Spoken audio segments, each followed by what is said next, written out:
right, we're going to continue now with touch. And what I mean by touch is touching our dogs. And we're going to find out today whether our dogs like to be touched. Can any of you tell me what you think do you think your dogs like to be touched? Okay, and why do you think it's important that we're able to touch our dogs? Well, it is important because we want to be able to feel them, to feel for lumps and bumps. See, that was a 4. He wasn't very happy with that. And you'll know more about a 4 in a little bit. Kind of pushed away.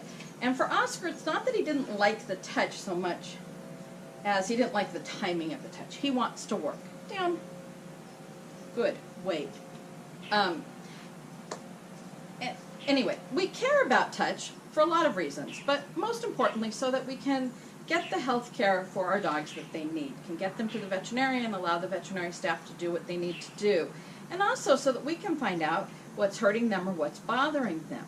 It's also really important that they get a feel for how we're feeling through our touch.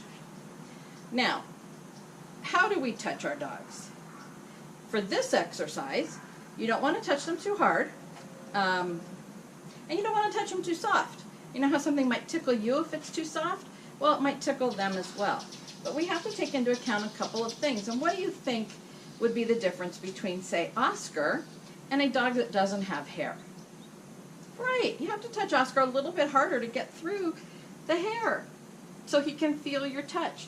This is what I mean by a gentle touch. It's a little bit of a massage, a little bit of a touch.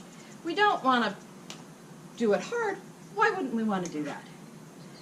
Exactly. We don't want to hurt our dogs. What are you going to do if your dog growls while you're touching it? Exactly. You're just going to stop.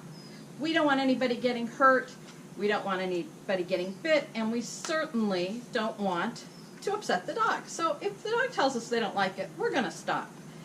How we're going to work on this is we're going to pair you up, and one dog will be in a crate, and you'll be working with the other dog, and one person will be touching, and one person will be recording on a sheet of paper down what the dog's response to the touch is.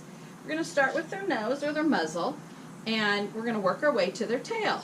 Now, of course, in Oscar's case, there is no tail, so we'll stop right around his bum.